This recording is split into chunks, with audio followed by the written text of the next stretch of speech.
Hi friends, தடியங்க போட்டு மோர் குழம்பு எப்படி செய்யலான்னு பார்க்கலாமா? தென்காசி சைடு தடியங்கன்னு தான் சொல்லுவோம், மற்ற ஒரு சைடு வெண்பூசணி சொல்லுவாங்க. அதை குட்டி குட்டியாக நறுக்கி கொஞ்சமாக உப்பு போட்டு வேக வச்சுருக்கேன். தயிரை மிக்ஸி சாரில் போட்டு மோராக்கி வச்சுருக்கேன். அப்புறம் இதுக்கு ஒரு மசாலா ரெடி பண்ணணும். நைட்டே பச்சரிசியும் துவரம்பருப்பும் கொஞ்சம் ஊற போட்டு வச்சுருக்கணும், அதுவும் சேர்த்துருக்கேன். இஞ்சி ஒரு துண்டு, பச்சை மிளகா, தேங்காய், சீரகம் இவ்வளவும் போட்டு நல்லா பேஸ்ட் மாதிரி அரைச்சி வச்சுக்கணும். இப்போது குழம்பு எப்படி செய்யலான்னு பார்க்கலாம். தேங்காய் எண்ணெயில் தான் செய்யணும்.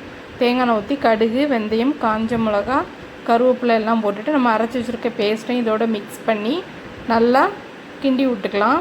அப்புறம் தேவையான அந்த பூசணிக்காவும் அதை வேக வச்சுருந்ததையும் இதோட மிக்ஸ் பண்ணி சேர்த்துட்டு நல்லா கிண்டிட்டு தேவையான அளவு தண்ணியும் ஊற்றிக்கணும்.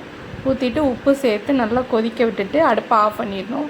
ஆஃப் பண்ணிவிட்டு தான் இந்த மோர் ஊற்றணும், இல்லைன்னா திரிஞ்சிரும். மோரை ஊற்றி நல்லா மிக்ஸ் பண்ணிவிட்டு கொத்தமல்லியில் ஃபைனலாக கொஞ்சமாக தேங்காய் எண்ணெய் ஊற்றி இறக்கணுன்னா மோர் குழம்பு